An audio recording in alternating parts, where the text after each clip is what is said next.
পৃথিবীর সর্বপ্রথম দাম্পত্য নাম কি বলতে পারেন? আদম এবং হাওয়া।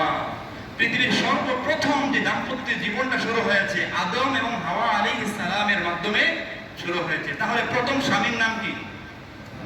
কথা বলেন, প্রথম স্বামীর নাম কি? আদম। প্রথম স্ত্রীর নাম কি? হাওয়া। তাদের জায়গা ছিল কোথায়? কথা বলেন, তাদের জায়গা ছিল কোথায়? জান্নাতে। আপনারা কিন্তু কথা বলতে লজ্জা ফিল করেন। আসলে তাদের অবস্থানটা ছিল কোথায়? জান্নাতে। জান্নাতে ছিল। কোথায় ছিল? তাহলে এক বাক্যে আমরা উত্তর পেয়ে গেলাম, দাম্পত্য জীবনটা শুরু হয়েছে কোথায় থেকে? জান্নাত থেকে। তাহলে এটা কিসের সম্পর্ক? দাম্পত্য জীবনটা জান্নাতের সম্পর্ক। সুবহানাল্লাহ বললেন না?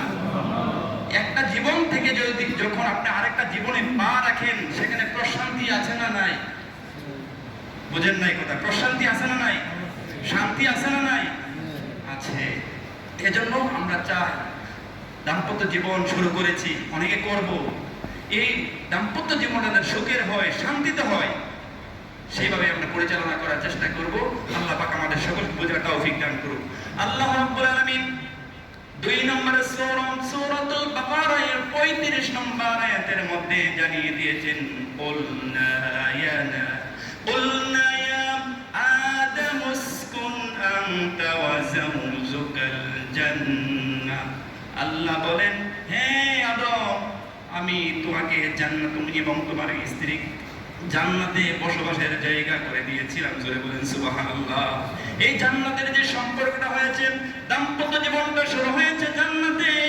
যদি কোনো ব্যক্তি জান্নাতের প্রশান্তি দুনিয়ার বুকে পেতে চায়, দুনিয়ার বুকে যদি কোনো ব্যক্তি জান্নাতের নমুনা, জান্নাতের কোনো দৃষ্টান্ত যদি উপলব্ধি করতে চায়, তাহলে জান্নাতি দৃষ্টান্ত উপলব্ধি করতে হবে তাকে দাম্পত্য জীবনের সুন্দর উপভোগের মাধ্যমে। জোরে বলেন সুবহানাল্লাহ।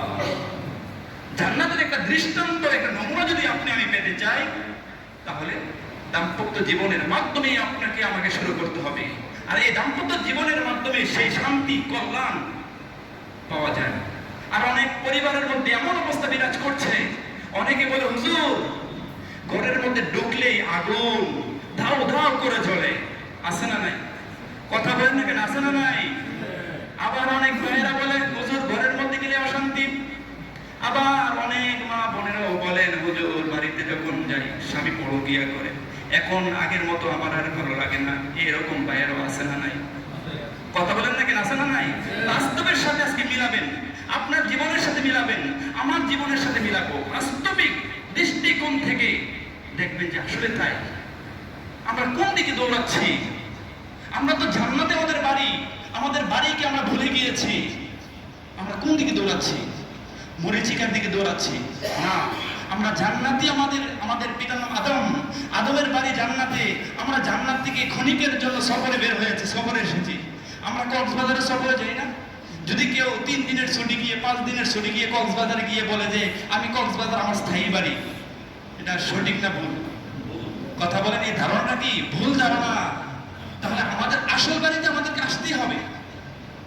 আমাদের আসল বাড়ি হচ্ছে জান্নাত। আমরা জান্নাতে যেতে হবে। যদি কেউ পথচ্যুত হয়ে যায়, লাইনচ্যুত হয়ে কক্সবাজারকে যদি বলে যে আমার স্থায়ী বাড়ি, তাহলে ভুল ধারণার মধ্যে পড়বে, তার অবস্থানটা হয়ে যায়, বিপজ্জনক হয়ে যাবে। এজন্য আসুন আমরা উপলব্ধি করার চেষ্টা করি জান্নাতের যে সম্পর্কটা আল্লাহ পাক রেখে দিয়েছেন। তো